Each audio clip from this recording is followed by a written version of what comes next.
Hello, church family. My name is Mark. I'm the pastor here at Lux, and yeah, get some amens in chat. Thank you so much, Jenny, for being willing to come out and lead in the time of prayer tonight.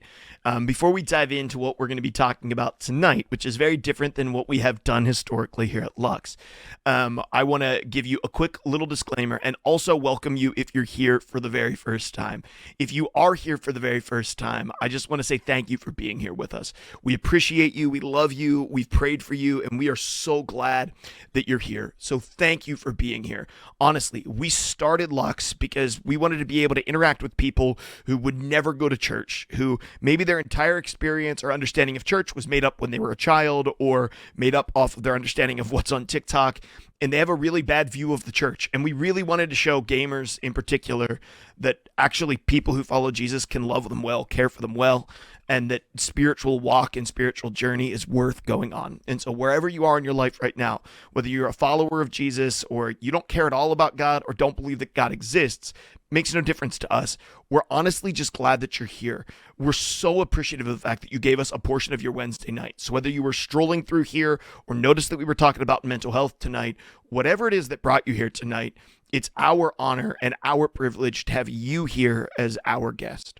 So thank you for being here. When you feel comfortable, drop a follow on the stream, not because we want to boost our numbers, just because we want to know that you're there, or just say hello in the chat, and we just want to respond by welcoming you into the community. Team members who are here and lots of incredible people who call this place their spiritual home, and we are honored that you're here with us. Tonight, we are in part 2 of a series called Strong. And in this series, we're talking about mental health specifically. Last week, we talked about anxiety. This week, anxiety again. The next 2 weeks will be addiction. And the final 2 weeks in this collection are going to be talking about depression. And I said a lot of disclaimers last week whenever we dove into the conversation around anxiety, mostly around the fact that the church has done a terrible job about talking about mental health, and I would do a terrible job talking about it as well if I did not have help.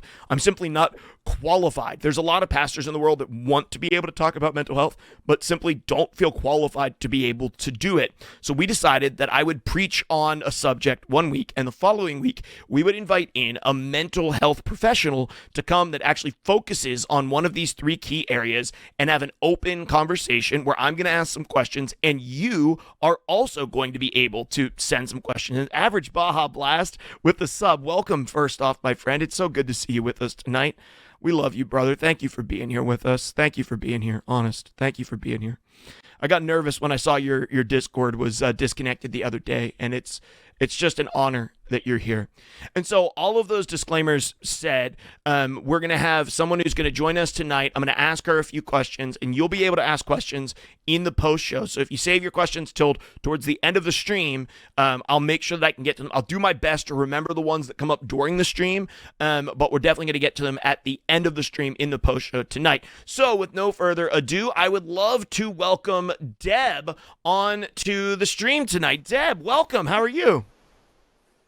Hi, everybody. I am so thrilled to be here tonight. Thank you for the invite and the warm welcome. I'd say it's great to see you all, but I can't see you. So I know you're there, and I'm glad you are. This is a slightly different way to do church. That's true. And I can see a whole bunch of it. I can see Nerd McGee and Mackenzie and Faye and Bake and Flat Cap and so many people who are saying welcome to you who are here in the chat. So I just want you to know that our church family, there's about 60, 65 people who are here with us tonight. They are excited that you're here with us, and they appreciate you being willing to come in and step into a subject that, as you are well aware, can both be triggering and very difficult to approach because there's a lot of people struggling with anxiety in the world today. Yeah. That is a huge point, that anxiety has ramped up so much. Even in the last 2 years, we have seen a humongous jump in anxiety across the board, regardless of where you live, what you do. Just everyone has had their levels of anxiety raised. And so please know that you're not alone, because it's worldwide at this point. And so we're going to talk about it tonight, because it's important to know that when you experience anxiety, it's not a lack of faith. It's not something that determines your spiritual life. It's just a thing you have. that you need some help with. So that's why Yeah. we're here. Absolutely. Well, let's start with this question so that we can get to know you a little bit, because the church family Mm-hmm. does know me, a lot of people in the studio, but you're new to us. So tell us a little bit about yourself, how you got into what you're doing currently in the mental health field. So I currently live outside of New York City in a pretty part of New Jersey. That's not scary. I've been married about 22 years and been in ministry for even longer. I feel so old as I say that. Oh my gosh. And I actually am married to a pastor, and we have two awesome teenage children.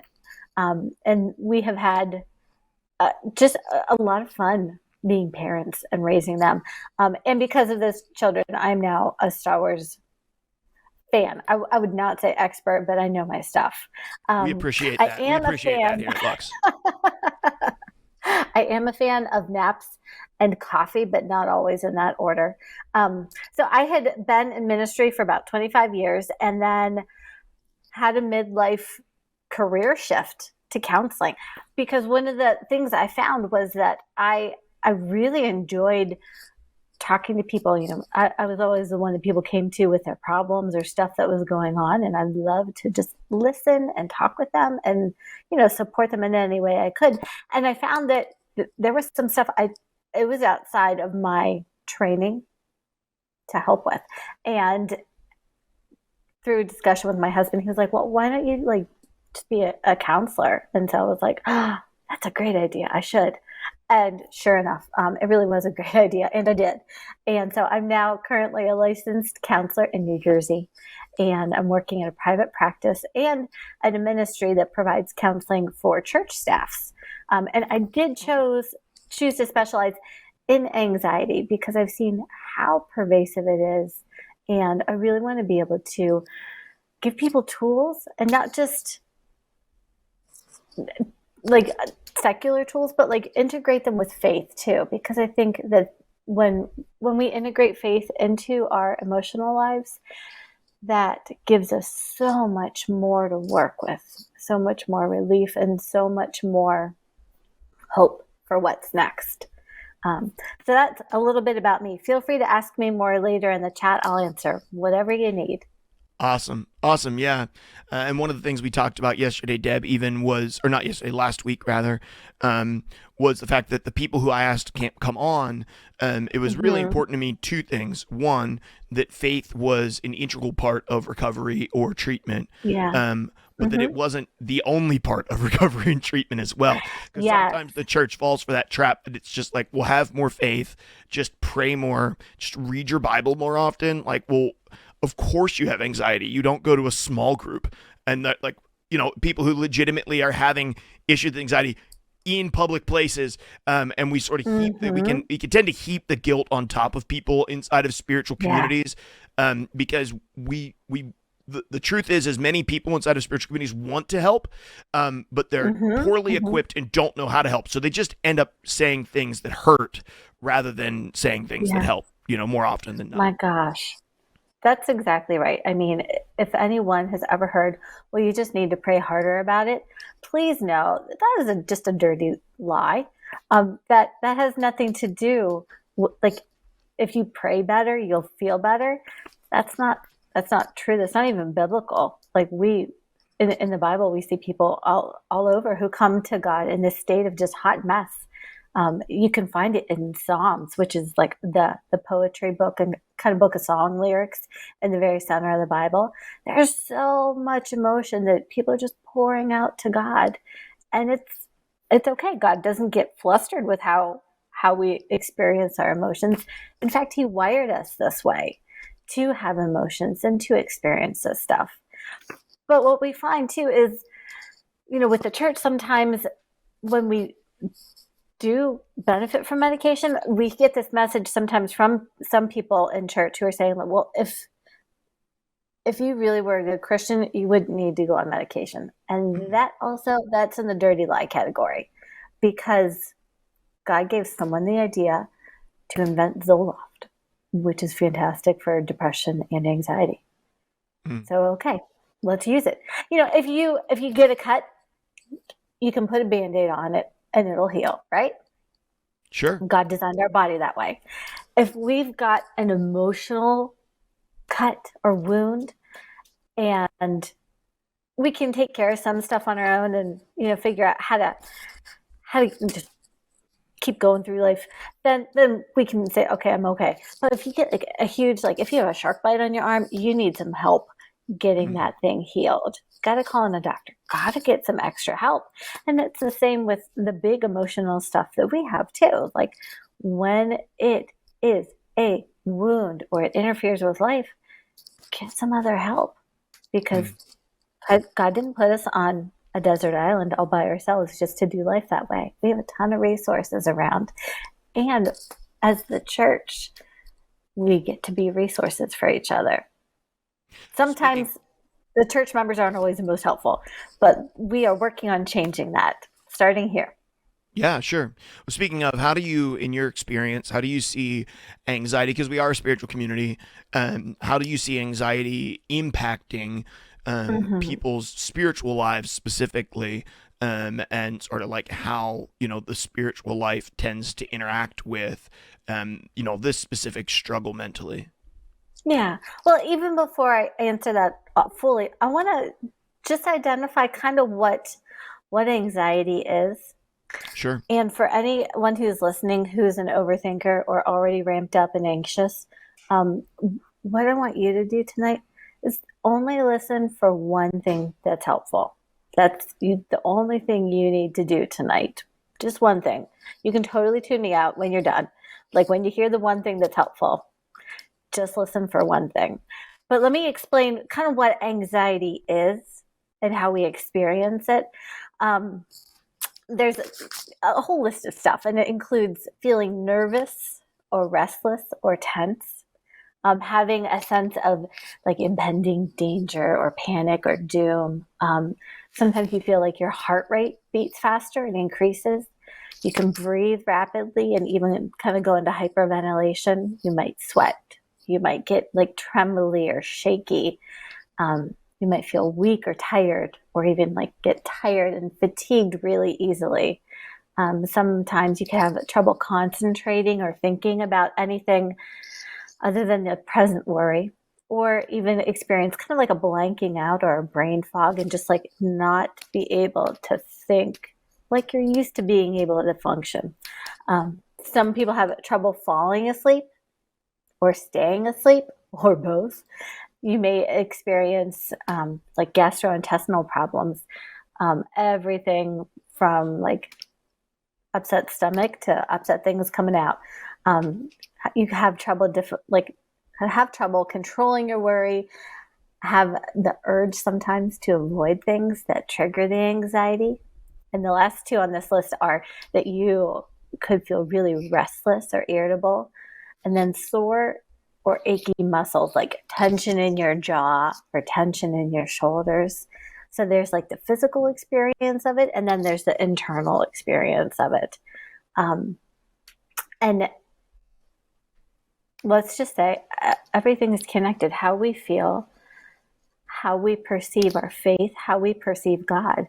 Research in general shows us that spiritual beliefs and behaviors really help produce anxious feelings.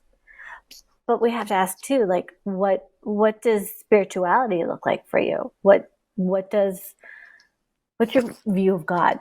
Do you think he loves you? Do you think he cares for you unconditionally? Do you think he's, waiting to strike you with a bolt of lightning in case you step out of line? That's part of the question too, is how do you experience spiritual life and spiritual experiences? If you're new to the faith, or this is totally foreign territory, jump into one of the Bible studies or a small group, because that's a place to connect with others and get a bigger picture for how other people experience spirituality. And that's a great place to steal ideas and be inspired that there are a lot of different ways of relating to God and connecting with God. And he is amazingly unconditional in his love towards us. So we get to start over every time we need to. and be welcomed, like in a community like this, which is such a safe place. So we can see the abridged version is that spirituality and anxiety can be connected Mm, and can work together really well to help mitigate and like reduce those feelings of anxiety. yeah. Yeah, absolutely. That's really helpful. And honestly, like you're going through your list, and like I'm picking up seasons and times in my life that I was like, oh, I guess that was anxiety. Like I Mm-hmm. guess I was anxious and didn't know it. The season where I had to listen to Bob Ross every day, or get completely overwhelmed, and all the Yes. muscles in my back hurt 24/7. Like Yes. those are seasons. Sometimes I think even Mm-hmm. those of us who are kind of like, I don't really deal with anxiety, doesn't necessarily mean that we don't. It just may mean that we haven't identified it as such, or it hasn't become it hasn't Yeah. become as easy to see as it may be in somebody else's, the way it impacts somebody else's Right. life. Yeah. And some anxiety is expected and normal for all of us. If we didn't have anxiety, we'll call it stress. Stress is something that's a catalyst for growth. And so what we ideally want to do with stress and anxiety is funnel it to be a channel for growth. But when Mm. it's connected to wounds and stuff that hurts, that's when it really hinders the growth. And we need a little bit of help sorting stuff out. I love that you were able to pick out patterns and hear some of like, oh, that might have been anxiety there. Um, that's why I read that whole list, is because it's so good to know really truly what it is. We don't need to make make big deals about stuff that don't need to be recognized. But when it is something that's going to be a big stumbling block for us, or just something that we really wrestle with, we want to recognize it as what Mm. it is. Yeah. Well, let me ask you this. Anxiety, I sent this one to you, but anxiety can be provoked by a Mm-hmm. situation. We know that. But at times, it also can feel like it comes out of nowhere. So, why do we Yes. sometimes have anxiety, but we can't seem to put a pin in the source or figure out where it's coming from? So, um, the therapist in me needs to say there are a bazillion different reasons for it. Um, Stress and anxiety um, can be triggered from anything that you have perceived in your past, that's a problem. So anxiety almost always has a trigger, and it's usually an event or a thought that provokes an anxious response. Um, the why did this come out of nowhere? Um, is often because most of us aren't aware of what our triggers are, and so we feel like, all right, I'm just an anxious person, and I have no idea why. But the wiring for like how God made us is, as we were created, we were designed. We had this built-in instinct response to danger. That's we know it is a fight, flight, or freeze. Mm. It's that sympathetic nervous system response, and so God's wired us for survival. So like back in the days when there were like saber-toothed tigers roaming around on the earth around people, um, people had this trigger in them of like, if they saw a tiger, something in them said, you should run right now. And they would run and they would live. It's a survival skill. We've been wired with that. We don't have that as much of a threat today. However, the wiring in our bodies is still the same, and our brain doesn't say differentiate like, oh, this is just New Jersey traffic versus there's a saber-toothed tiger about to attack me. And so it still kicks into that sympathetic nervous system of fight, flight, or freeze. Mm. So I would say when stuff comes up and it's especially out of nowhere, first of all, like rule out the medical or the physiological first. Like, have you had 8 Mountain Dews in one day? Sure, If you've had a sure. lot of caffeine, you're a lot like your system is a lot more primed to experience anxiety, even if it's a smaller trigger. So what we have impacts kind of the primeness for anxiety responses. But we can also say, I wonder what that's connected to. Like when you were talking about how you'd had seasons where like your back was real tense or you had to Mm. listen to Bob Ross every day for a month. What are the patterns? What was happening? Was there some kind of change? Was there some kind of big message that you were getting or hearing that was really stressing you out? And ask what happened right before that. So get curious about it. What's going on here? I wonder what that's connected to. So many times we experience anxiety and go, "Oh, I have anxiety," and then we stress about anxiety. So if we can shift the response to be curiosity and just, I wonder where that came from. Wonder what that's connected to. And if we can do some wondering, we can kind of wander back and see how far back we can say, I wonder when do I remember feeling like this? Well, maybe when was the first time I remember feeling like that? And do a little digging, and you can put some stuff together and come up with a picture that might give you some insight. But getting curious about it really is going to allow you to be a lot more productive with it than just saying like, oh, here it goes again. Mm. Deb, that's really helpful. And I know, of course, and are friends with Brady. I've been meeting with Brady for a couple of years. He's going to be joining us in 2 weeks as we discuss addiction. One of the things that what you're saying reminded me of that was so incredibly helpful was he just told me, you don't ever have an inaccurate feeling. Everything that Mm-hmm. you feel is accurate. You have Yes. inaccurate thoughts. And so when you feel as though the red lights are out to get you, you're not feeling wrong.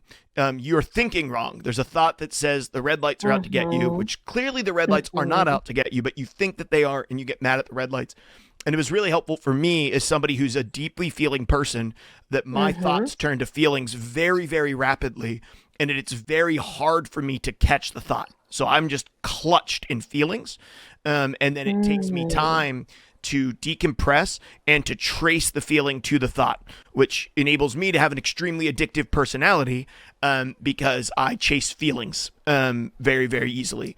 And Mm-hmm. so Mm-hmm. we're going to talk and unpack a little bit about that in a couple of weeks. But was just a really helpful insight to me was realizing the problem is actually not with how I'm feeling, that there's a problem with what I'm thinking. And I haven't figured out what thought went through my head that I never even realized was there. And trying to, what you're saying, trace it back and figuring out where is the source, what's the situation, what's going. It was a very helpful thing for me in recovery. We have a couple other questions, and these you could probably talk on for hours. We don't have hours, unfortunately, So but much. Yes. yeah, what are some useful tools for dealing with anxiety, and what are some useful Mm-hmm. tools for dealing with a friend or helping a friend or a family member who's battling anxiety? Because as somebody who maybe I don't think that I deal with it, I have Mm-hmm. a wife. My wife is literally talking in chat right now. She struggles with anxiety. I've had to learn as her husband, when it's the right time to encourage her and when it's the right time to sympathize with her and figuring out and when it's the right time to challenge her. That's not always been easy to do. So what are some Oh, useful that's tools a for dealing fine with our art. own? I mess it up most of the time, but I try really hard. So yeah, what are some useful tools for dealing with in our own lives, and then what are some useful tools when dealing with it in somebody's life that we love, that we're Yes. trying to help them through their anxieties? So, for tools for dealing with anxiety, the first thing you want to start with is ruling out medical issues. There are so many medical issues that can kind of manifest or look like anxiety, but have medical roots and need medical treatment. That whenever possible, rule out medical and get a good picture of what your body physiologically has going on in it. There are times when certain medications we're on can increase our heartbeat or cause tension or nervousness. So being aware of, is there anything medical that's contributing to this? So once you've done the medical ruling in or out and gotten just a good lay of your landscape, you want to find coping skills that are helpful for you. Um, and again, I could do like 10 hours on coping skills, but what I'm going to say is just really simple is do your best to change something that's sensory in your environment. So whether it's something that you can taste or smell or see or hear or touch. Mm. Taste, hear, smell, taste, feel, touch. Was that all of them? I think But that's, change yeah. something sensory. Like put on a favorite song. For you, Bob Ross is apparently a great sensory coping skill. Yes. The more sensory things you can engage with in changing your environment, the the stronger the effect is going to be for you, the stronger the change will be, because you're saying, instead of thinking about that unknown, so anxiety is rooted in the unknown. I don't know what's going to happen. I, Mm. I don't know what, if this is going to work or that's going to work out, or can I control it all? But when you say, I'm going to check in with my environment right now because I'm feeling unsettled inside. So what do I do with my environment right here? I'm sitting at the desk where my kids do schoolwork too, and we have this little squishy ball. And truly, like, just having something that's like a squishy thing, like some kind of fidget toy. This thing is fantastic. It was in like the kids' Easter egg hunt stuff. But I have been playing with this for about 2 weeks now. So just having something to touch, to fidget with. There's a reason those fidget spinners are so popular. Um, and for a lot of us who are kind of in the gaming world, you've got a lot of visual and auditory sensory stuff. Hmm.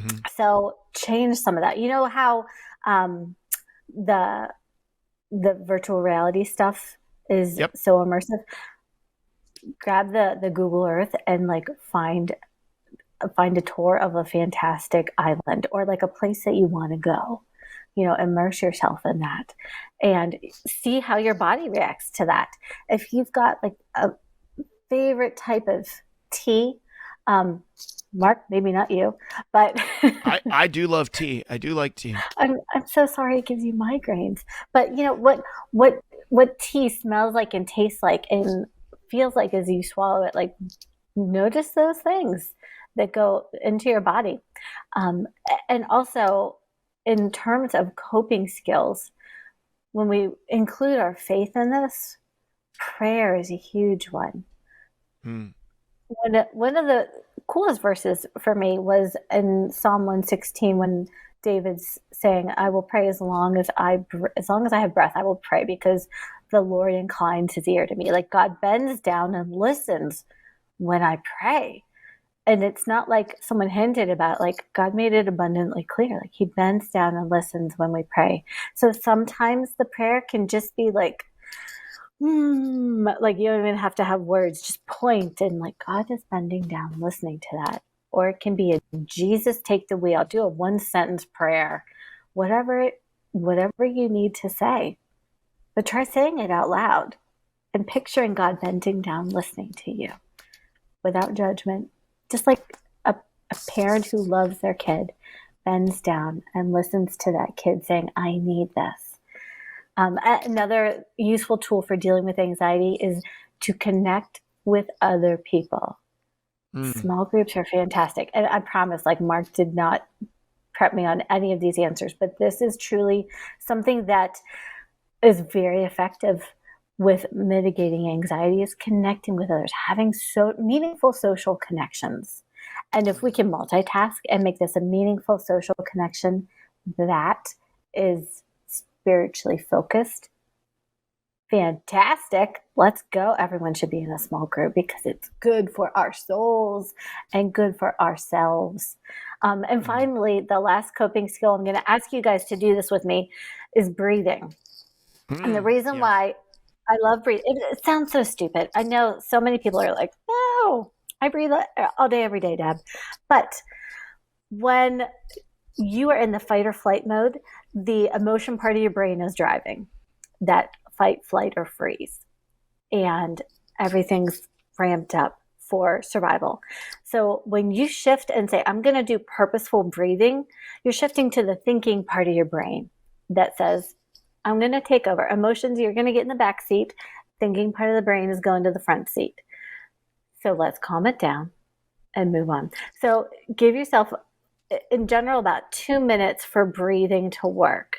But what you Mm. want to do is breathe in for a count of, and adapt it to however you're comfortable. If you have like asthma or breathing issues, adjust it to however you're comfortable. But breathe in for a count of 4, and then hold it for like 2 or 3, and then release it for 5 or 6. So we're gonna try like 2 breaths.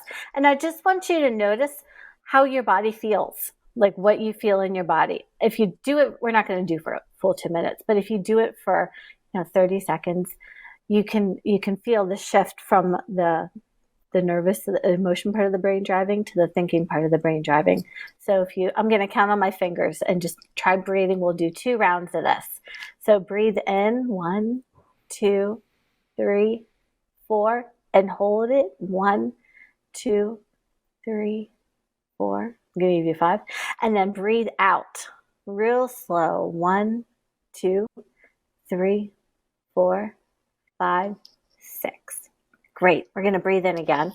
So 1, 2, 3, 4, and hold it.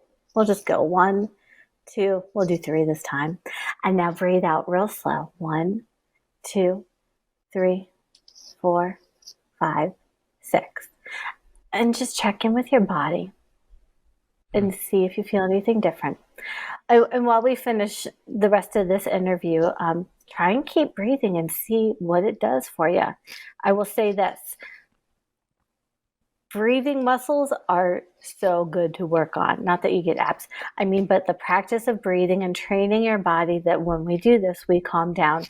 If you practice that in the off season, when you feel the anxiety ramp up, like when you're on the field in a game, use that breathing. And your body's going to remember, like, oh, we use this to calm down. Let's go. Mm. Well, we have So a lot that's of my last people. one. Yeah, a lot of people who've been responding with some of the things that have helped them. And I want to get into Love it. this when we come back after post show. But I think that, when you talk to the average person, they're like, I have coping things, right? Like I just don't want them. Like there's many of us who we've learned coping mechanisms with anxiety that help free us from them, but they're unhealthy coping mechanisms Mm-hmm. because there's Mm-hmm. obviously breathing is good for us. We're talking to a lot of people spending time with their animals has been really good for them. Yes. That's been really life giving to them. Different types of things. Exercise. Someone said exercise here. Voimasa. I see that as well. Awesome. A lot of those things, really, really good stuff. But there is also really terrible, exercise or coping mechanisms that can lead into things that are far more destructive than they are helpful when it comes to dealing with Mm-hmm. anxiety, and double Mm-hmm. down on the anxiety rather than bring Oh, us down. yeah. Maybe we'll get a chance to talk a little bit about that in post show tonight. I do want to take a moment, guys, and just say thank you guys all so much for being here. We are going to take just a 1-minute break, but Deb is going to be back with us in the post show tonight doing live question and answer. So I want to invite you to join us in Discord tonight after service. After the live Q&A, I am going to be in the Meet Pastor Mark room over in Discord. So if you'd like to come and meet me, if you've never met me, or you just like to stop by and say hello, I'd love to meet you. But we also will have somebody praying in the prayer rooms after services tonight over in Discord, and lots of people hanging out. So like Deb said, come and make connections with people, hang out and get to know people. It's a great way to help you make those connections. That can happen in Discord as well. So use the link in the chat and come join us over in Discord tonight. Get to know a couple of people, start making some connections in the community that go deeper than just the names that you're seeing move past you here on the screen, because every person who has a screen name here is a real person with a real story, with a real spiritual narrative that matters and is significant, and we believe that yours does as well. And so we'd love to get to know you a little bit more, so please come and join us in Discord. We're going to go ahead and go to a quick 1-minute intermission. If you have questions, this is the time to post them, so go ahead and post your questions in the chat, and Deb and I will be back in just a minute to do a live question, ask me anything question and answer time with the chat and with our church family. We'd love to have you stick around for that, and if you're not, please go to Discord and hang out with us there tonight in the post-service rooms. Thank you so much, church family. We'll be back in just a minute. Okay, church family, we are back and we are officially in post show, which is a slightly chiller experience than our regular church services.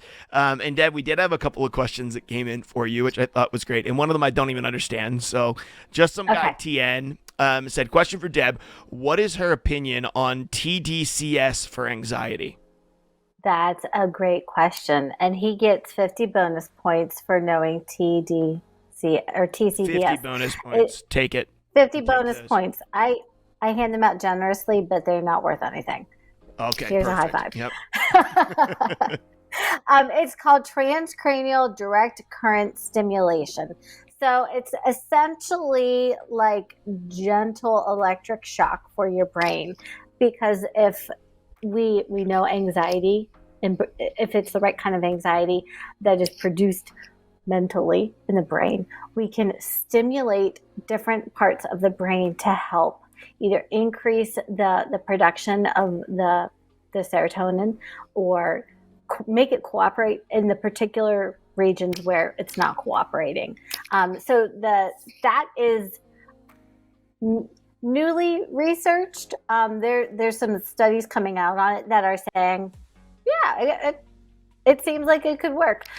Again, talk to your doctor, talk to whoever's going to be an expert um, nearby to you, who will get to know you and help you determine, is this a good idea? Because it may not. If there's like ADHD or other addictions, or just conditions that are present, if there's some kind of like even just neurodivergence, you want to take all that into consideration and say, is this the best thing for me? But fortunately, because there's so much anxiety in the world today, there's a whole bunch more treatments that are popping up. So there's lots to choose from. Mm.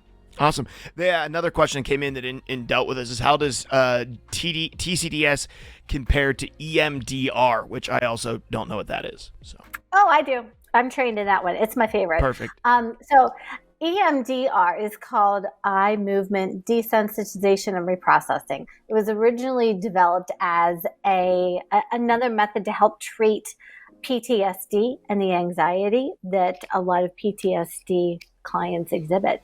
And we found that it actually is really applicable to a whole range of things. And it does not include electric current or shock. And in fact, you see people saying like eye movement, but now in today's virtual world, like if I had you like follow my finger across the screen, you go cross-eyed. So we do like bilateral stimulation, which is just like engaging both sides of the body, because that engages both sides of the brain. So we bring up a real painful memory and we engage the parasympathetic nervous system. That is the part of the nervous system that brings the calming down factor. So this highly charged memory gets connected to the part of the nervous system that brings down the intensity. Because a lot of times that's what drives the anxiety, is like the reaction to that event or that thing, that memory, the way it's so we're reprocessing those memories and those triggers. I would say whenever there's anxiety present, again, be curious about it. That when I had said, ask yourself, like, where have I felt this before? Where's this come from? That's part of the EMDR process, which is saying like, I wonder what it's connected to. Because when we can kind of get back to the root, like the first big event, we have a really clear target on where to process. Because oftentimes when we experience things that we perceive as like horrible and painful, so there's capital T trauma, like I lived through an earthquake kind of trauma, but then there's lowercase t trauma, like I was in a car accident, or middle schoolers were mean to me trauma. Our brain doesn't differentiate like, oh, that's an earthquake, or, oh, that was middle schoolers. Our brain just experiences it as, that's a wound. That's a big deal. That hurts. And so when we can pick those out and say, let's bring down the intensity, that'll really help. So you want to find a therapist who's trained in EMDR.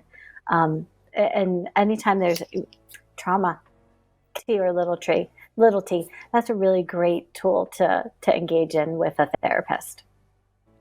There's so much I could unpack there, which we don't have time for I tonight. know. But there's so We'll do much. that another time. Yeah, there's just I want to dive very deeply into a couple of concepts there around big T and little T trauma that I think is very important. But flat cap dapper pastor, and we actually have a whole bunch of questions that came in. So Yay. looks like we'll have to move through them relatively quickly. How do you find a Okay. therapist that is right for you? Asking because since it took my daughter 18 months to find one that she felt was actually on her side. That is a hard thing to do. Try looking on Psychology Today, because you can start by sorting through a whole variety of different filters. So that's one starting place. Another one is ask people around you, who do they like? Because a personal referral of someone who's had a good experience with a therapist means you have a better shot of having a good experience if you try that therapist too. Awesome. Yeah, and call Deb.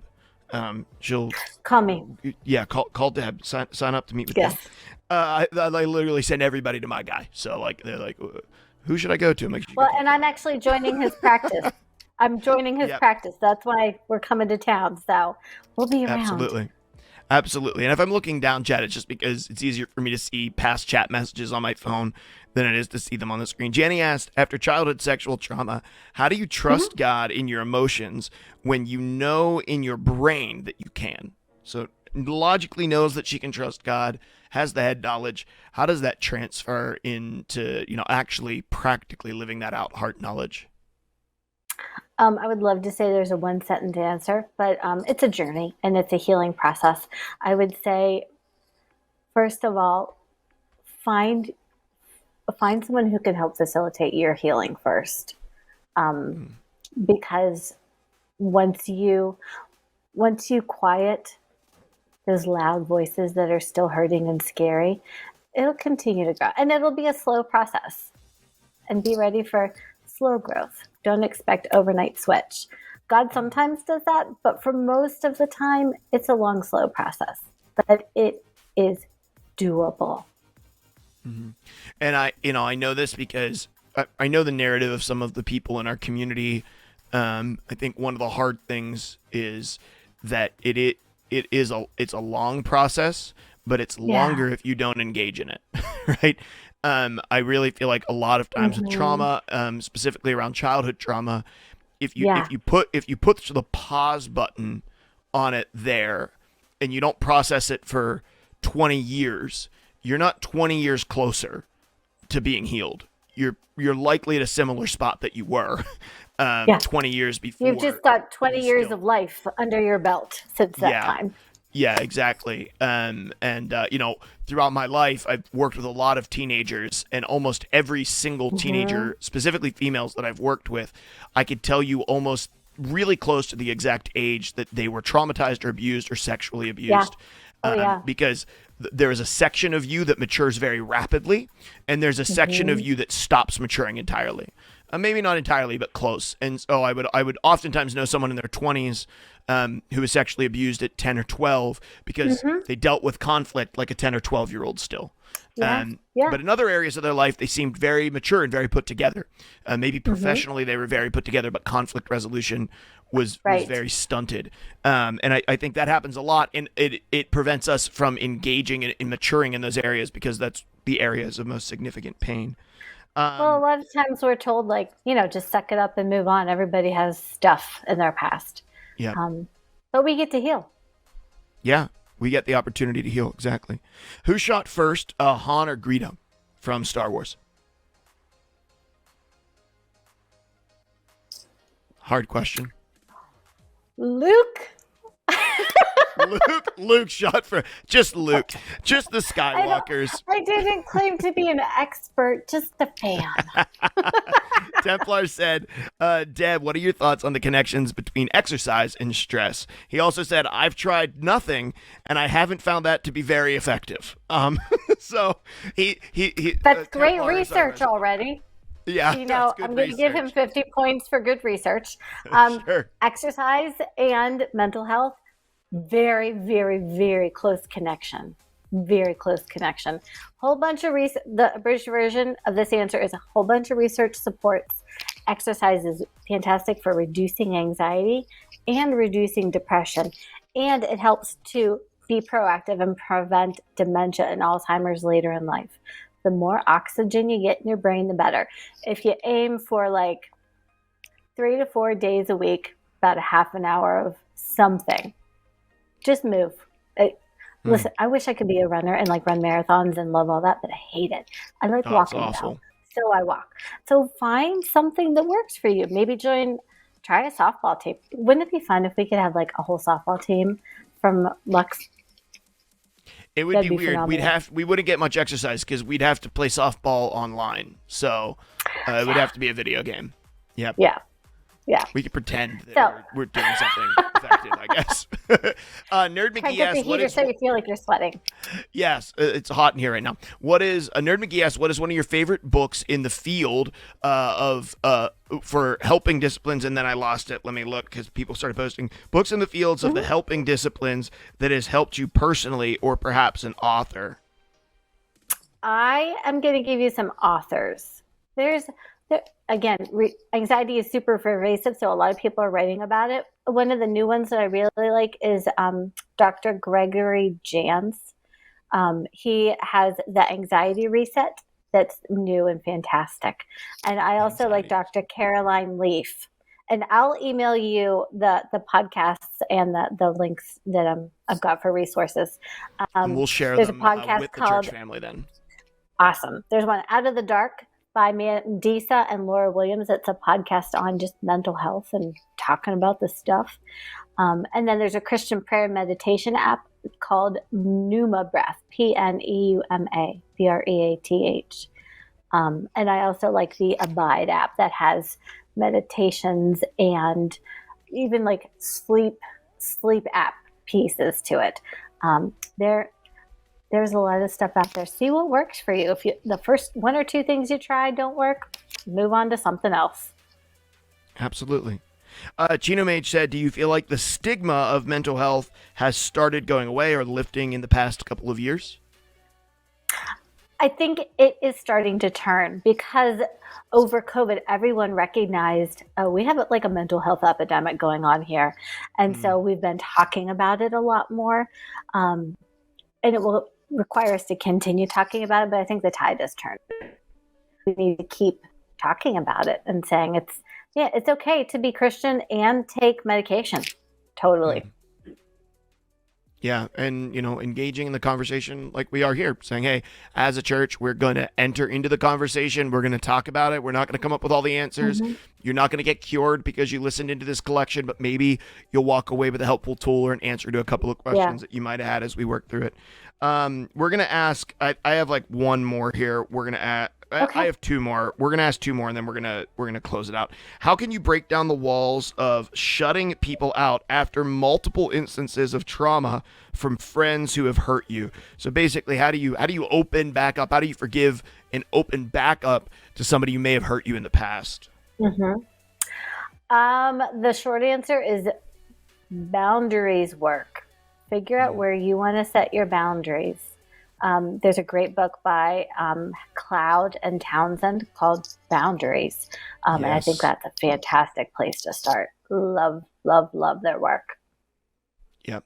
Yeah, you should read the book Boundaries. If you haven't yet, we'll put a link for that. It's a cheap book. I've literally bought it and just mailed it to people all over the world and outside of our country at this point because Boundaries has been so central. And let me just put it this way. It's not just if you're feeling like you have an anxiety problem. Like the book Boundaries helps you in navigating your life with your in-laws. It helps you in navigating your life with the member of the opposite sex at work that you find yourself attracted to. It helps you. There's so much that the book Boundaries helps you to understand. And really specifically, if you aren't the person with anxiety or you aren't the person with an addiction issue, it helps you understand to truly help the people to get better. Oftentimes people actually need to feel the weight of the decisions that they've made. And they can't do that if you pay the penalty for all of their choices, which has been so helpful for me. Last question. Josh asked, how do you overcome the one thing, he said in this case, my mom, that causes your depression and your stress, but because of your health problems, you can't get out of the situation? So for Josh, he's stuck in his house. I know him personally with the health issues that he's dealing with. He needs to live at home.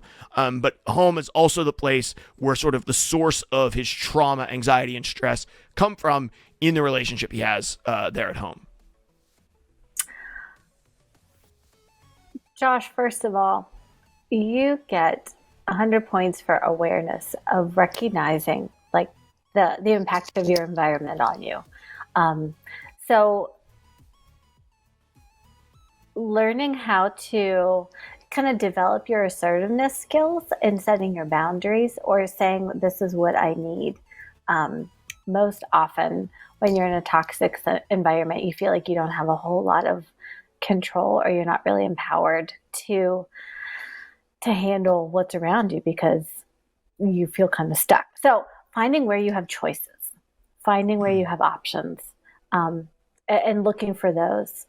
And that's the place to start. And then you eventually build up some more traction and you can transform from the inside out.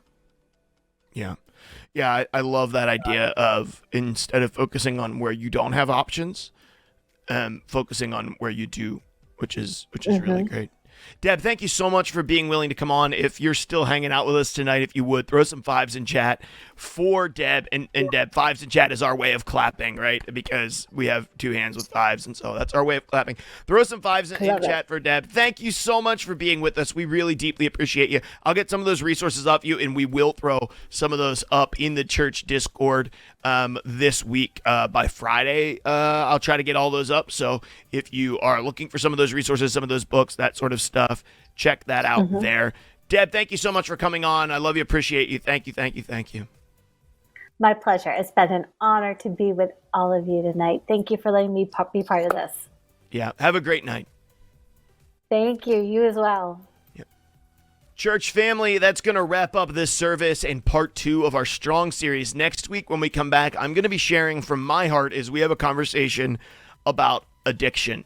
And this is one that's near and dear and close to my heart, and I know it's near and dear to many of your hearts. So just as a heads up, as I confess some of that stuff, I've been really intentional as I've been working through it that I connect to it in a way that's helpful and not triggering to you.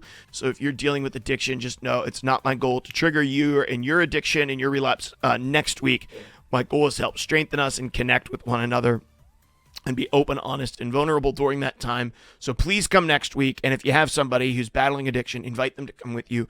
I really believe that the scriptures do have something to say about finding freedom from addiction. And not all of my help, but a great deal of my help in my battle for sobriety and in my fights throughout my life have been rooted in the truth that I have found inside the Bible. And we're going to be discussing that next week. The week after that, the person that Deb is going to be going to work for, his name is Brady, who has been my good friend and my personal counselor for the past 3 years, who focuses in both gambling and sex addiction, is going to be live on the stream for a Q&A in 2 weeks, doing the same things we just did with Deb, but we're going to be focused in on addiction in a couple of weeks. After that, I'm going to be talking about depression, and the week after that, our very own Mackenzie, who's here in chat with us tonight, is going to be joining me for a live Q&A and conversation around depression. We're excited for all of those things. I know these are heavy weeks, guys, but I really believe as we start diving into this stuff and seeking healing, it enables us to be everything that God intended us to be, and then enables us to be everything that God intended our church to be. And I am currently passionately working behind the scenes on getting ready for the next 8 months here at Lux. We have some really exciting stuff. I know that some of this stuff is heavy. I know it's not easy to talk about, but it's important that we talk about it because it's important that we as a community, individually and corporately together, work and fight towards mental health and mental stability, because we're going to need many of those things for what God is calling us into, because he's calling us to reach the nations through the gaming community. And I want to do that with you. I love you, church family. Thanks for being here tonight. You're a deep and constant encouragement to me, to my faith, to my walk, and to my mental health. I love you so much. Come back next week. We'll see you in Discord tonight. Peace out.